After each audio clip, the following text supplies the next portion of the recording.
पाक फौज के शोबा ताल्लुकात आमा की जानिब से जारी बयान में कहा गया है कि आर्मी चीफ ने अपना दौरा अमरीका के दौरान नायब अमरीकी कौमी सलामती मुशीर जोनाथन फाइनर, अमरीकी नायब वजीर खारजा विक्टोरिया नोलैंड, अमरीकी chairman joint chiefs of staff general Charles Q brown से मुलाकात की, जिसमें दो तरफा दिलचस्पी, आलमी और इलाकाई सलामती के बामी अमूर पर तबादला ख्याल किया गया। मुलाकात में बैनुल अक़वामी तनाज़ात और दो तरफा दिलचस्पी के अमूर पर भी तबादला ख्याल किया गया, जबकि दोनों अतराफ ने मुश्तरका मफादात के असूल के लिए दो तरफा ताउन की कोशिशें जारी रखने पर इत्तफाक किया।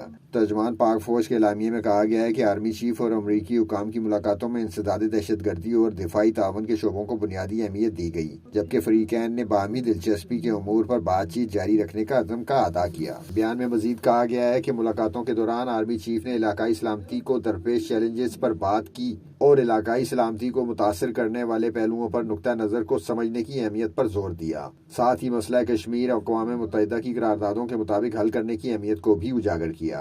तर्जमान पाक फौज के मुताबिक आर्मी चीफ ने बैरून मुल्क मुकीम पाकिस्तानी कम्यूनिटी के अरकान से भी मुलाकात की और मुल्क में सरमायाकारी की दावत देते हुए कहा कि पाकिस्तान में बैरून मुल्क पाकिस्तानियों को इंतहाई इज्जत की निगाह से देखा जाता है। बैरून मुल्क मुकीम पाकिस्तानी मुल्क के सफीर और असासा हैं। जनरल आसिम मुनीर इतवार को इस्लामाबाद से रवाना हुए थे। वो 2 दिन बरतानिया में गुजारने के बाद मंगल की सपहर अमरीकी दारुल हुकूमत पहुंचे थे। जनरल आसिम मुनीर की अमरीकी कौमी सलामती के मुशीर जैक सलवान, अमरीकी ऐवान और सेनेट के अरकान से भी मुलाकात का इम्कान है।